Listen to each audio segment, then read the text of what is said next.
विकास वर्मा जी, आगरा से। राधा वल्लभ श्री हरिवंश। राधे राधे महाराज श्री। महाराज जी, आपके चरणों में कोटि कोटि नमन। महाराज जी, आपसे जब से मिला हूं, मेरे जीवन में बहुत ही सकारात्मक परिवर्तन हो रहा है।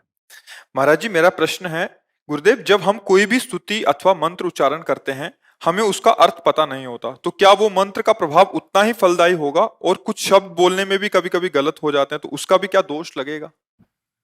शब्द दोष की तो जैसे यदक्षरम पदम भ्रष्टम मात्राहीनम च यद भवेत्, हमारा कोई मात्रा की त्रुटि हो जाए, अक्षर की त्रुटि हो जाए, शब्द की त्रुटि हो जाए, तो जो स्तोत्र या जो अनुष्ठान है उसके बाद 2 मिनट कीर्तन कर ले, 2 मिनट मात्र भी, ज्यादा करे तो अच्छा ही, लेकिन 2 मिनट जरूर करे नाम कीर्तन। जैसे अपने लोग करते राधा वल्लभ श्री हरिवंश, श्री वृंदावन, श्री अलग अलग महापुरुष जन अपने आचार्य प्रदत्त कीर्तन को, नहीं तो सबके लिए राधा राधा राधा राधा।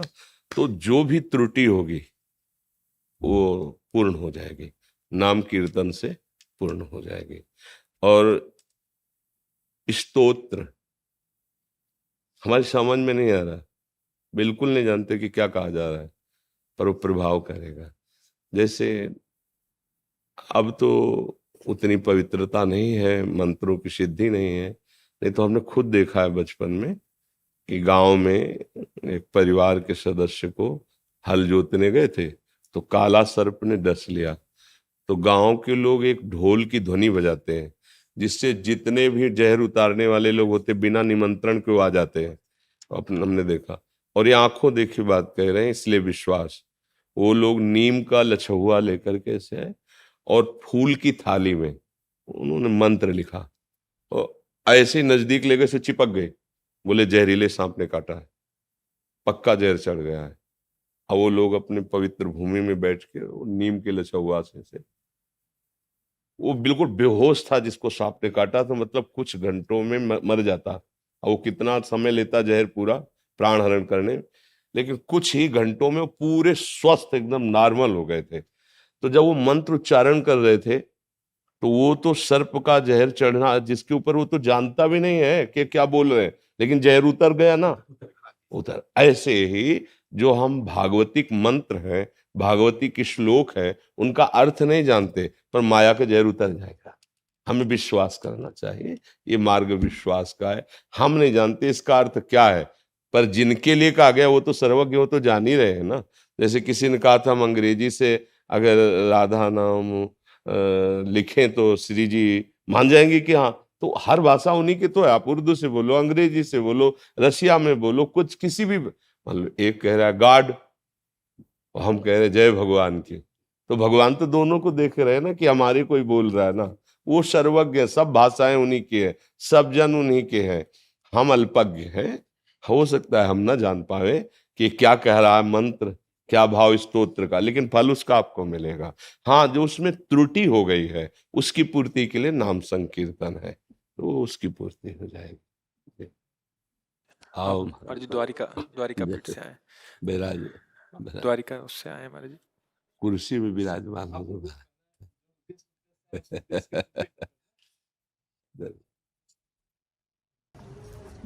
हमारे गुरुदेव विगत वर्ष 11 सितंबर को शरीर त्याग दिया। शरीर त्यागने से 12 दिन पूर्व उनका दिया हुआ संदेश है जगत, क्योंकि उनका काशी में थे तो महाराज जी के दर्शन होते हैं। जी बहुत अद्भुत थे।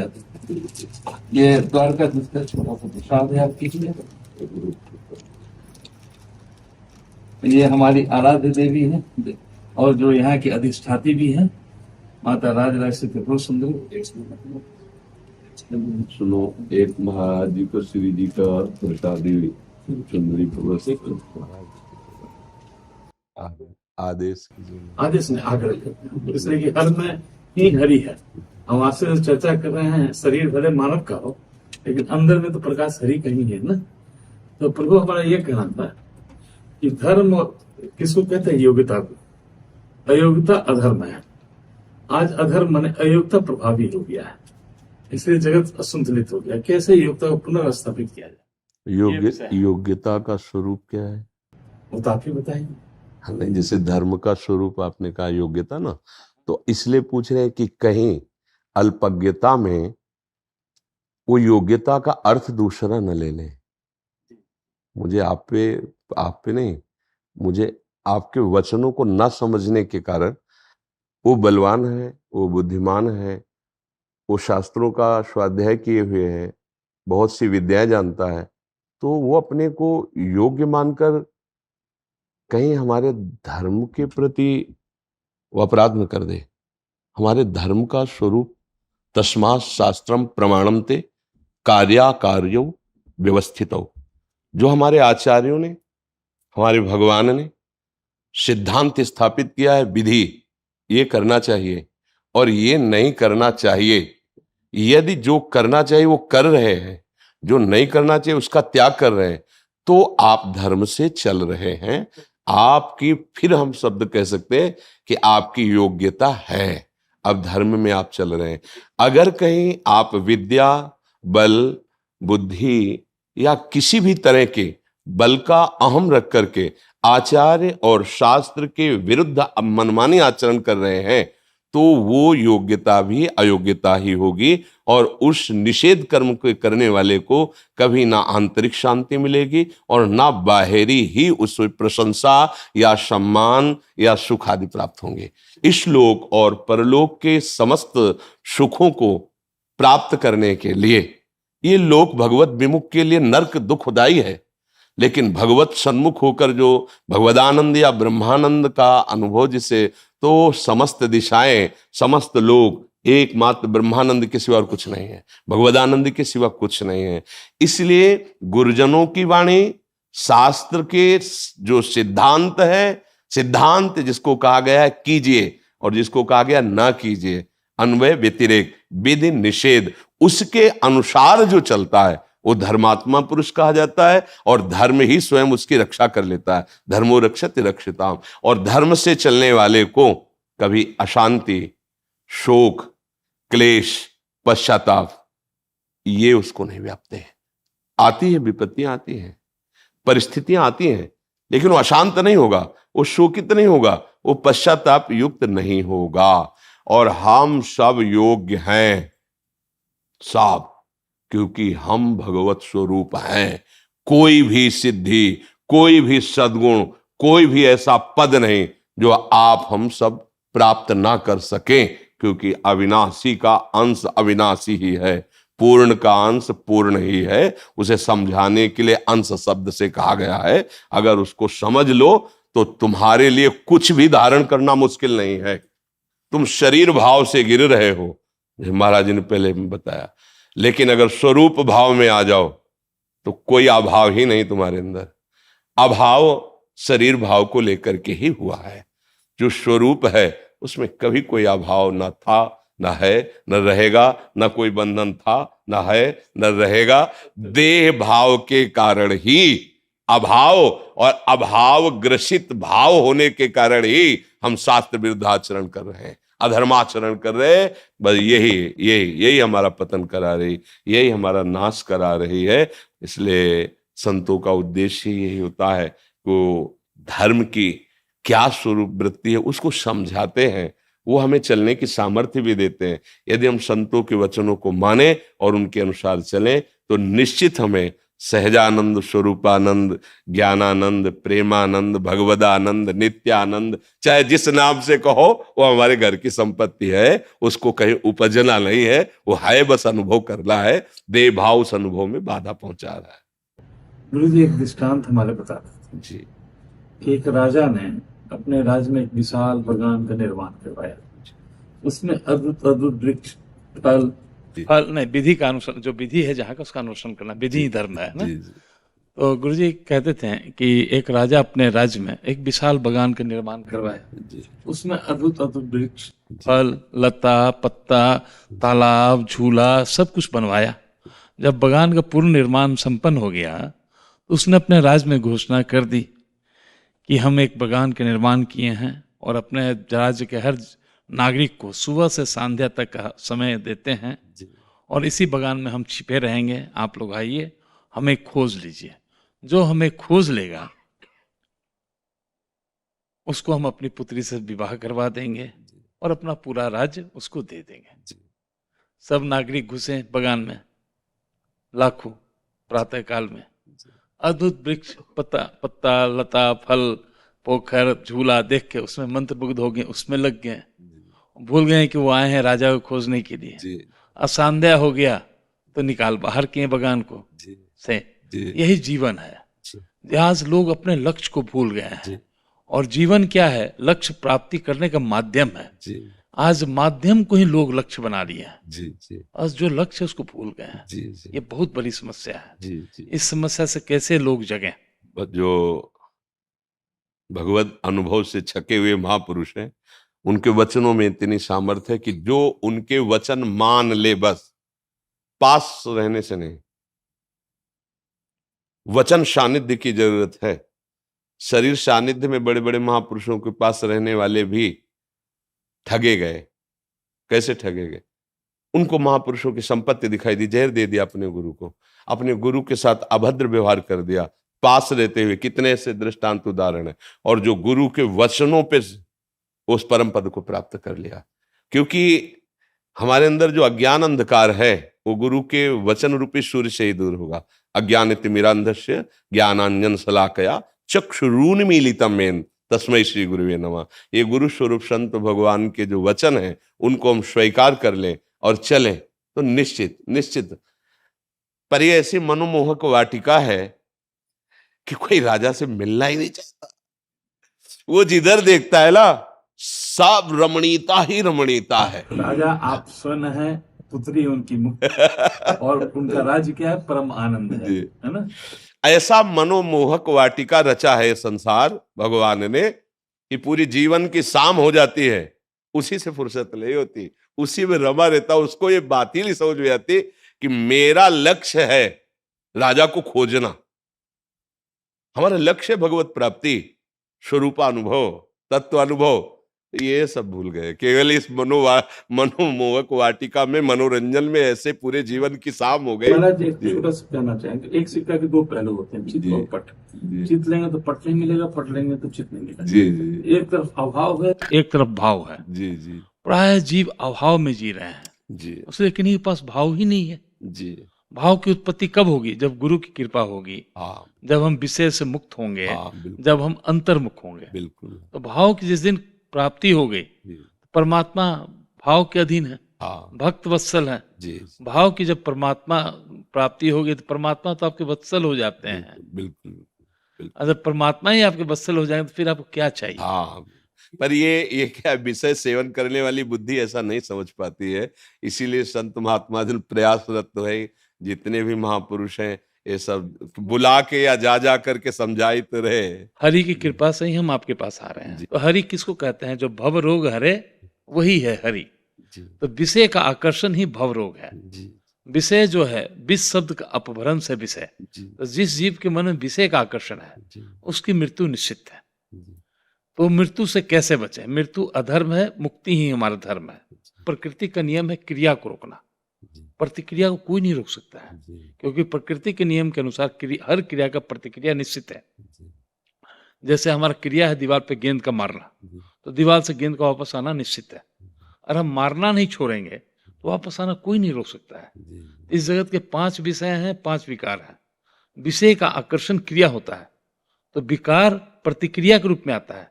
क्रोध हम लोग स्वतः नहीं लाते हैं, अपने से नहीं लाते हैं, वो स्वतः आता है, वो प्रतिक्रिया है। तो रोकना किसको है? विषय का आकर्षण को। तो प्रेरणा किसकी होनी चाहिए? विषय के आकर्षण का। लेकिन लोगों को विषय का आकर्षण रोकने के लिए प्रेरित कोई कर ही नहीं रहा है। समस्या इस बात का है, सब सीधे कह रहे विकार छोड़ो, प्रतिक्रिया छोड़ो, जो संभव ही नहीं है उसको कहने के लिए प्रेरित कर रहे हैं। विषय का आकर्षण कब रुकेगा महाराज जी? जब हमको विषय का ज्ञान प्राप्त होगा। क्योंकि पूरे जगत में एक कल्चर है कि लोग आहार के साथ कुछ न कुछ मीठा खाते हैं।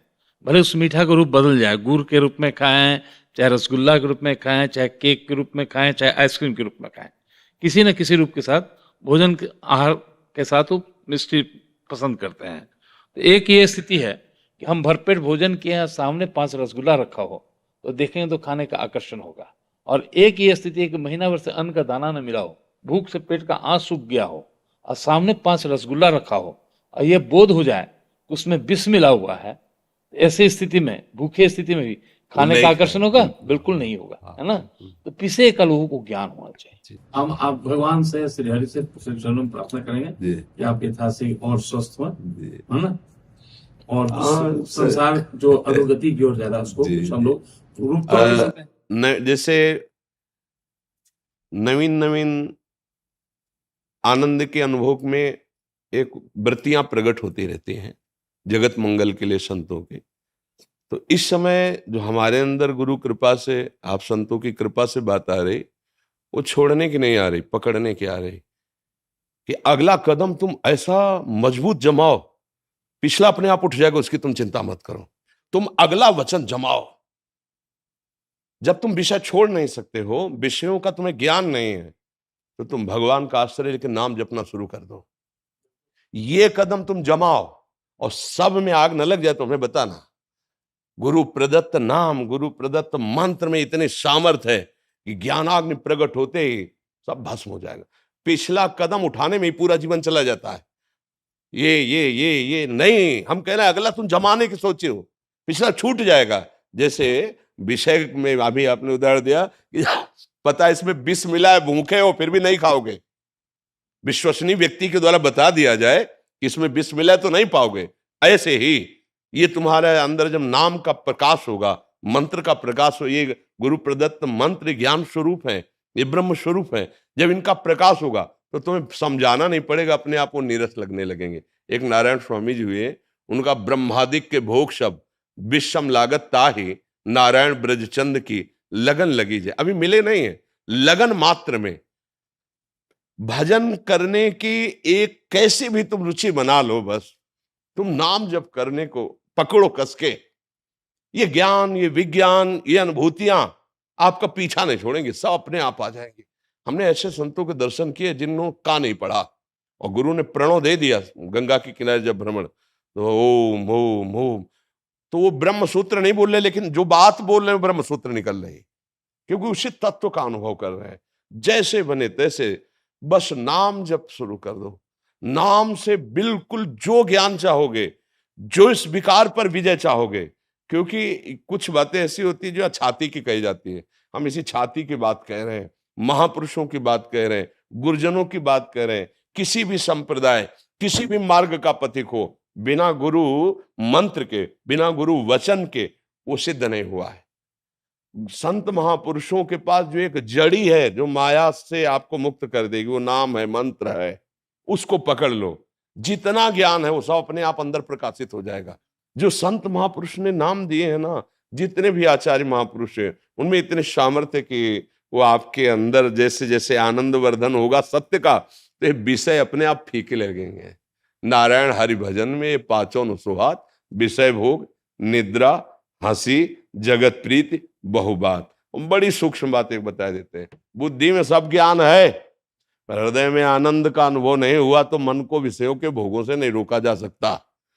ये जितना भी ज्ञान है, ज्ञानी नाम चेतांसी देवी भगवती हिस्सा बलादा कृष्ण मोहाय महामाया प्रक्षति। बलात् उसके ज्ञान को रौंद करके और भोगों में फंसा दे, उसको महामाया कहते। अगर वो कृपा करे महामाया, या देवी सर्वभूतेषु बुद्धि रूपेण संस्थिता, तो फिर नाम जप में मन लगे और नाम का जब आनंद मिलेगा, सच्ची कहते हैं, सब ग्रंथ पंथ सबका सार, निरंतर नाम जपने का अभ्यास कर लो, सब पर विजय प्राप्त हो जाएगी, सब कुछ प्राप्त हो बिना गुरु कृपा संभव ही नहीं है। जी जी।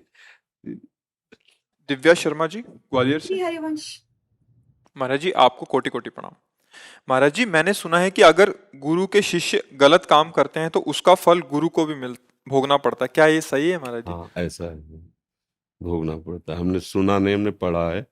सेवा विचारम एक ग्रंथ है, वो उसमें लिखा है, या तो सभा में उस शिष्य को खड़ा करके और उसको दोषी साबित करके वो स्वीकार करे कि हाँ मैंने दोष किया, और वो कह दे मैं तुम्हें त्यागता हूं, फिर नहीं लगेगा। नहीं तो इसीलिए तो गुरु ब्रह्मा गुरु विष्णु गुरुदेव महेश्वरा गुरु साक्षात परब्रह्म तस्मै श्री गुरुवे नमः, इसीलिए तो कहा जाता है कि हमारे अशुभों को भी वो स्वयं भोग करके और हमें पावन कर रहे हैं। ऐसा कौन हो सकता है, ऐसा कृपालु को, इसीलिए तो बिक जाते हैं। हम इसीलिए तो बिक जाते हैं। महाप्रभु हरिवंश चंद्र जी ने पत्र में लिखा कि तिहारे आगले पाछले अपराध हरिवंश के भी, तू चिंता मत कर। तो जो थोड़ा अगर इस बात पर सोचोगे तो तुम्हें डर लगेगा कि हम कोई पाप ना करें, नहीं हमसे गलती होगी और जिनको सुख पहुंचाना चाहिए उनको दुख पहुंचेगा, इसलिए नहीं। अब अपना जीवन अपना नहीं है, गुरुदेव के लिए है, तो अब मैं ऐसा कोई पाप ना करूं कि गुरुदेव को दुख पहुंचे। अगर इतना विचार कर लोगे ना तो आप भी गुरुदेव के समान ही स्थिति वाले बन जाओगे। पर प्राय ऐसा नहीं, जो बड़े बड़े महापुरुषों को एक कैंसर हो गया, ये हो गया, और बड़े बड़े कष्ट जीवन में देखे जाते ना, यही होता है। दीक्षा देने का मतलब शरणागत के अशुभों को ले लिया, चलो आगे बढ़ो, तब उनका नाम जब चलता है तो उनकी भक्ति में रुचि हो रही, नहीं तो जो पहाड़ जैसा लगा हुआ था वो आगे बढ़ने ही नहीं देता ना। अब उनका क्या है कि भगवदानंद में स्थित है तो शरीर पीड़ा से युक्त, तो कोई परेशानी नहीं। पर आपका मन एकाग्र नहीं, तन्मय नहीं है, शरीर ही में है, अगर उसका फल आया तो भजन रुक जाएगा।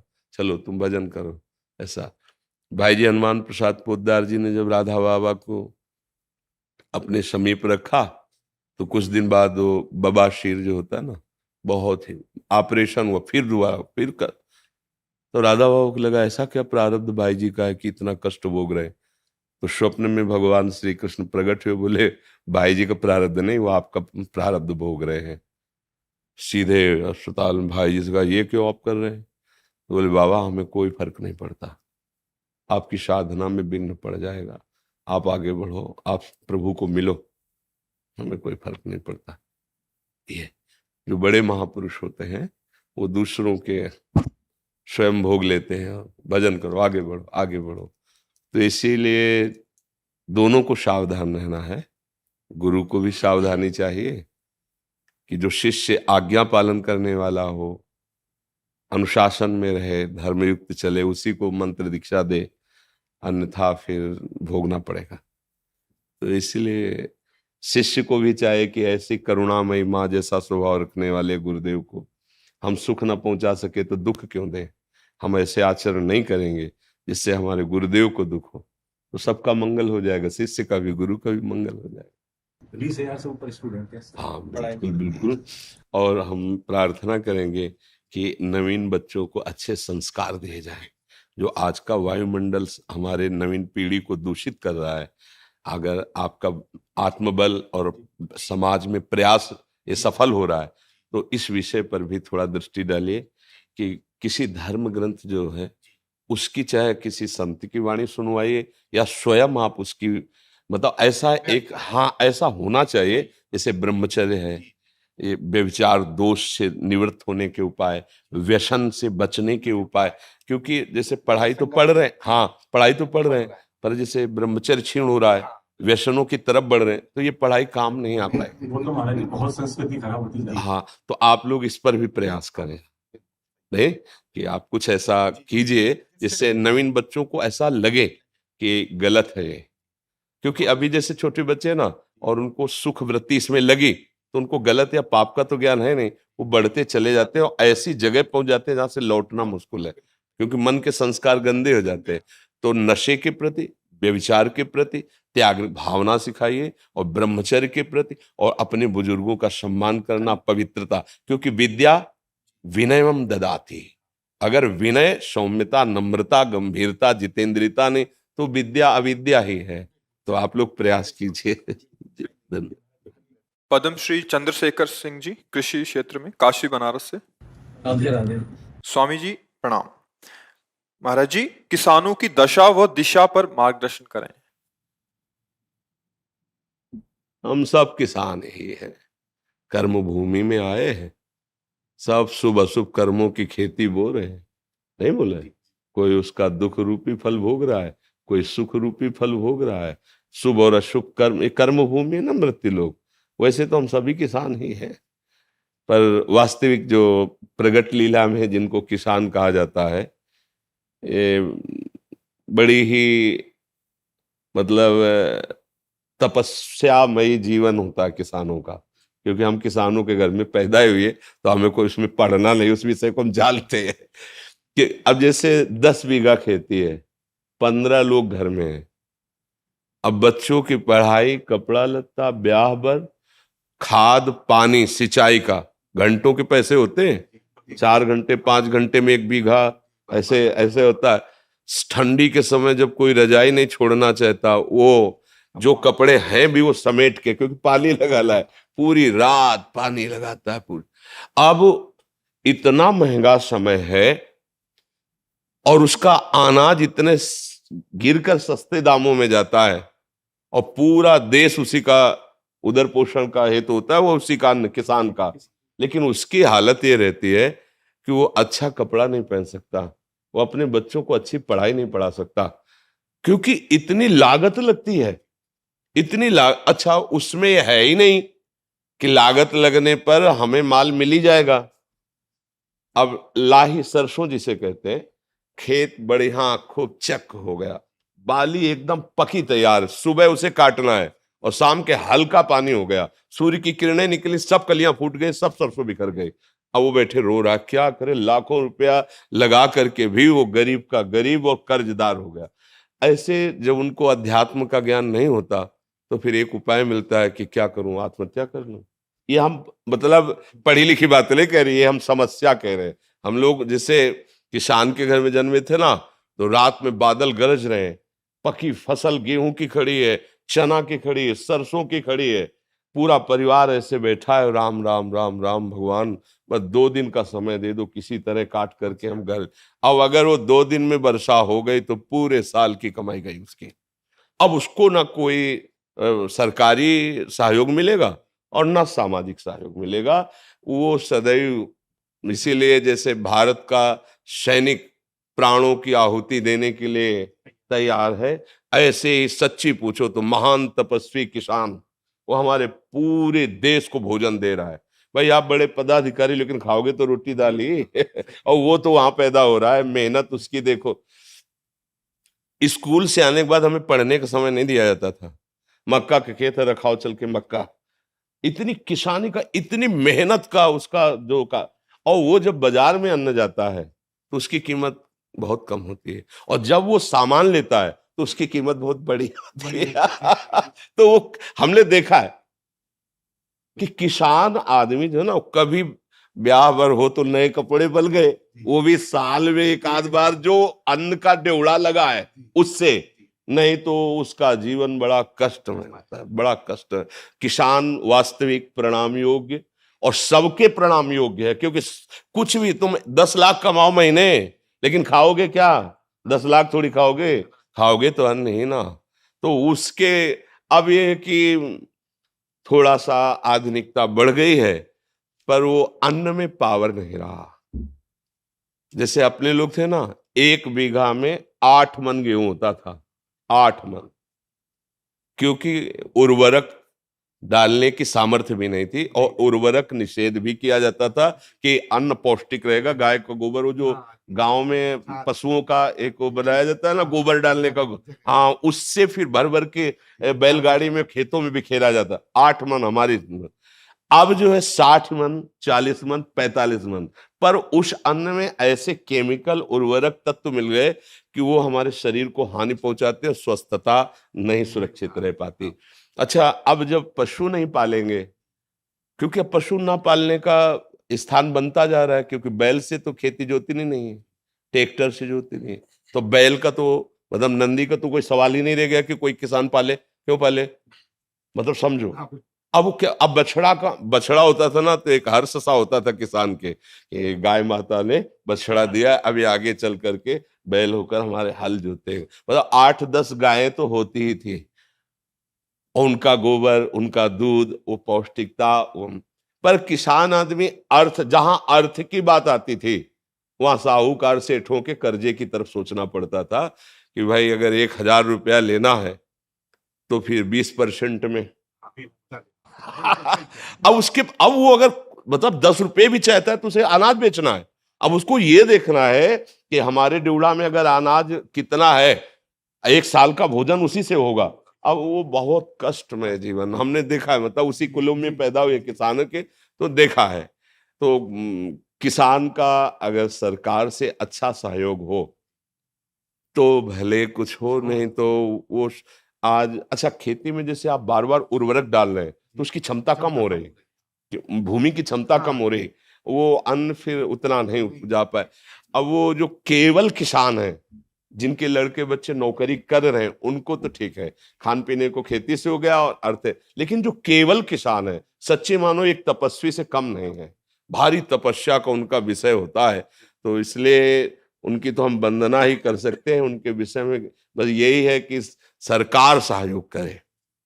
और तो मतलब किसान की चूंकि अब इतना बुद्धि का वो फैलाव नहीं है कि वो छल कपट और संसार, गांव के आज भी लोग हैं, मतलब आज भी है। आपको बताए, आप जैसे चले जाओ, कोई परिचय नहीं है, और आप ऐसे कुछ जरा सा, तो वो एक दामाद की तरह आपका सेवन करेंगे। आओ भैया बैठो, चाय पी लो, भोजन पालो। और यहाँ चले जाओ कॉलोनी में, बगल वाले कमरे में कौन रहा है, कोई परिचय नहीं है, चाहे जितना रोए चिल्लाए कोई पूछेगा नहीं कि तुम क्यों रो रहे हो। और गांव में एक आदमी कष्ट में हो तो सैकड़ों लोग वहां खड़े हो जाएंगे जाके। एक आज भी ऐसा माहौल है। किसान तो जैसे हमारे यहाँ पीछे देश में नारा लगाया जाता है, जय जवान जय किसान, तो इसलिए किसान तो सर्वोपरि है। उसके आगे मतलब आपको लगेगा कह रहे उसके आगे कोई नहीं है। अगर हम संत जन जिन्हें कहा जाता है, तो हम पैदा भी उन्हीं के घरों में हुए हैं और पले भी वहीं हैं और पोसे भी गए हैं और आज भी उधर वहीं से भर रहा है। आज भी उन्हीं के, अगर कोई भी है तो अन्न कहाँ से आ रहा है, किसान से तो आ रहा है, कोई ना कोई तो दे रहा है। बड़े बड़े परमहंस जो है भगवदानंद में डूबे हुए घरों में जाके भिक्षा, नारायण हरि लाओ भिक्षा दो, तो वो चाहे भूखा रह जाए पर उसको पवाएगा वो। ये मतलब सहानुभूति उसके हृदय की, हाँ उसकी सह। तो और तो कोई सहयोग कर नहीं सकता, क्योंकि वो ऐसे लोग होते हैं कि ऐसे नहीं कर सकते। ये भी बात है, गरीब हैं, मेहनत करते हैं, पर वो ऐसे नहीं कर सकते। वो ऐसे ही करने की कोशिश करेंगे, हमारे पास जो सूखी रुकी है खा लीजिए। अब अगर सरकार के द्वारा सहयोग की, जैसे उनकी फसल नष्ट हो गई अतिवर्षा से, अनावृष्टि से, ओले पड़ जाने पर, ऐसे तो हाँ तो भले को, लेकिन उनकी तरफ ज्यादा देखा नहीं जाता उनकी तरफ ज्यादा देखा नहीं जाता है। तो भगवान ही सहयोग करे, बस ये है, भगवान ही उसके विषय में कुछ नहीं कहा जा सकता। लेकिन ये जरूर हमने देखा है कि महान तपस्वी का एक जो जीवन, एक सच्चे किसान का जीवन होता है। तपस्वी की तपस्या तो फलीभूत होगी, लेकिन उसको फसल मिलेगी कि नहीं, संशय है उसको संशय कि पता नहीं मिलेगी कि नहीं मिलेगी। तो हाँ, वो अब गेहूं गलेथ में हुआ, गलेथ माने बाली आने वाली है, अब पानी गिरा, हवा चली, गिर गया, अब दाने का वजन खत्म। क्योंकि हम लोग देखा ना कि परिवार के लोग शोक मना रहे हैं कि पूरी फसल गई। कैसे भगवान पूरा परिवार कैसे पलेगा, इस बात की समस्या, कैसे पलेगा।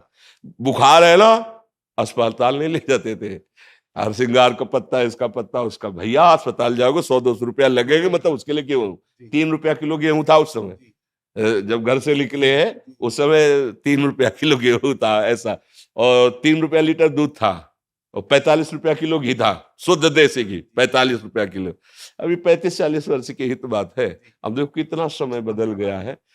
अब किसानी जैसे ट्रैक्टर से होती है, इसलिए पशुओं का आदर नहीं रह गया, तो फिर गोबर कहाँ से मिलेगा। अच्छा, शुद्ध दूध जब तक नहीं शरीर में जाएगा, जैसे लोग कहते हैं कि दूध नहीं दूहना चाहिए, जो कम नहीं, ऐसा नहीं, 4 थन उसके हैं, अगर 2 थन बछड़े को पिला दो पर्याप्त, तो छक जाएगा। 2 थन आप सेवा करते हैं, उसके दूध दूह लीजिए और अच्छे से सेवा कीजिए, गाय या जो भी जानवर आज पाले, उससे परिवार पुष्ट होता है। अब देखो, धन के लोभ से दुग्ध में ऐसा मिश्रण किया जाता है कि मतलब 50 लीटर दूध तैयार नकली कर दिया गया। अब वो जब बच्चे छोटे छोटे पिएंगे, आंतों में जाएगा तो सबके नुकसान पहुंचाएगा, लेकिन वो अर्थ की प्रधानता रखने वाला व्यक्ति नहीं जान पा रहा है। घी जैसा परम पवित्र वस्तु, अगर 1 चम्मच पूरी दाल में घी पड़ जाए तो महक जाती थी, और ऐसे, हाँ, और अब जो है ना, आप घी का स्वाद क्या, अगर उसे मतलब गर्म किया जाए तो बदबू सी आती है, बदबू सी, मतलब अखाद्य पदार्थ खाद्य पदार्थों में मिलाए जा रहे। धीरे धीरे समाज के विचार धन प्रधानता होने के कारण दूषित होते जा रहे हैं। पर किसान को हम प्रणाम करते हैं, वो प्रणाम योग्य ही रहेगा, क्योंकि इतनी मेहनत होती है। चावल थाली में आए तो आप पा लिए, 50 रुपए के ले लिए, लेकिन उतने चावल पैदा करने के लिए उसने कितनी मेहनत की। एक एक पानी गिर रहा है, इतने इतने पानी में धान लगा रहा है, कितनी मेहनत करके उससे पाल पोस के बड़ा करके चंद रुपए उसको मिलते हैं, उसको चंद रुपए ही मिलते हैं। तो ये बहुत तपस्या, और ये भगवान इसीलिए उनके ऊपर शीघ्र प्रसन्न हो जाते। कोई ना कोई साधु महात्मा अगर भोजन पा लिया तो उनका घर पवित्र, उनका कुल पवित्र हो जाता है। और कोई ऐसा हमने गांव में नहीं देखा कि जो रामकृष्ण हरि ना बोले। उस समय लालटेन और वो लैंप, हाँ ऐसे ऐसे वाले नहीं, तो बिजली तो थी नहीं, तो लैंप जला के रामायण हो रही, कहीं कहीं कीर्तन हो रहा है, हम गांव में देखा, शाम के कहीं आरती हो रही। बड़े भागवतिक भी लोग होते, पूरा दिन मेहनत करेंगे, 10-20 मिनट तो जरूर ऐसा। हाँ, कोई भी साधु महात्मा गांव में आ जाए भूखा नहीं जा पाएगा। हाँ, ऐसा मतलब भाव सद्भावना देखी है। तो किसान को तो प्रणाम ही है, उसका सहयोग सरकार या भगवान ही करे तो है, और तो कोई समाज क्या करेगा उसका सहयोग। आज हमें इसलिए ज्यादा अच्छा लगा कि आप एक किसान के विषय में बोले, नहीं तो प्राय सब अपने सुख के लिए और पदों के लिए बात करते हैं, उसकी वार्ता ही नहीं होती। वो बेचारा गाँव, हाँ, जो आपने किसान की बात है। 2021 में पद्मश्री मिला है गुरमीत पिताजी को, जी जी इसी के क्षेत्र में। जी जी, हाँ, बिल्कुल। आपकी भावना को हम सम्मान करते हैं। देखो, ये जो बाहरी पद है ना, ये अच्छा है, लोक सम्मान कर, लेकिन अगर संतों का हृदय प्रसन्न हो जाए, नहीं, अगर कोई मतलब भगवत मार्ग का आपको आदर दृष्टि से देख ले, ये बहुत बड़ी बात होती है।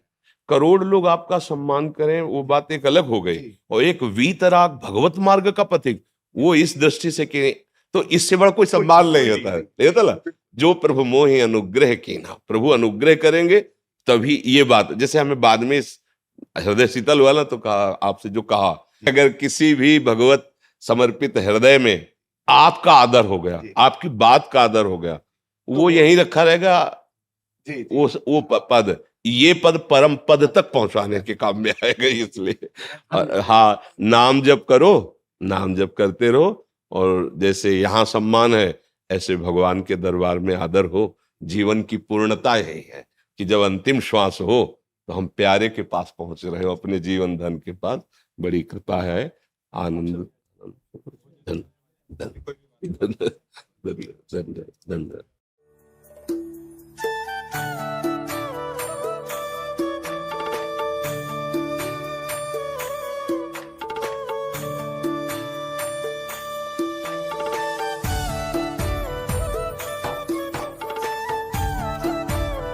जो महाराज रुड़की से हरिद्वार के डॉक्टर्स हैं, हमें यही नहीं समझ में आता कि मैं बाहरी पूछ रहा था कि आप कितनी देर इनको आराम करने देते हैं। हमारे यहाँ के जो मरीज हैं उनकी डायलिसिस शुरू होती है तो हमें पता है क्या आपकी, मतलब हम 1:30 बजे रात्रि के उठ जाते हैं, और ये 9:15 बजे तक ये चलेगा। इसके बाद जाके एक रोटी पाएंगे, 1-1.5 पा पाते हैं, और बस तुरंत डायलिसिस में चले जाएंगे। 4.5 घंटा डायलिसिस में होता है, 4 घंटे का डायलिसिस, 15 मिनट पहले, 15 मिनट बाद वो प्रोसेस। फिर इसके बाद जो कमजोरी होती है उसको 8 बजे रात्रि तक भोगते रहते हैं, फिर लेटे 1:30 बजे फिर जग जाते हैं। आपकी सबसे बड़ी हिम्मत ये है कि आप हम लोगों से मिल रहे हैं, कौन क्या इन्फेक्शन लेके आ जाए, ये हम लोग। वहाँ पर ये है हमारा ये भाव है कि अब जितने दिन जीवन है, किसी को वचन से, दृष्टि से, हमारे समीपता से अगर आनंद मिल जाए, मंगल हो जाए, ये तो जा ही रहा है शरीर आज, नहीं तो कल जाएगा।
सत्संग ने गुरु प्रेम और बढ़ा दिया प्रभु।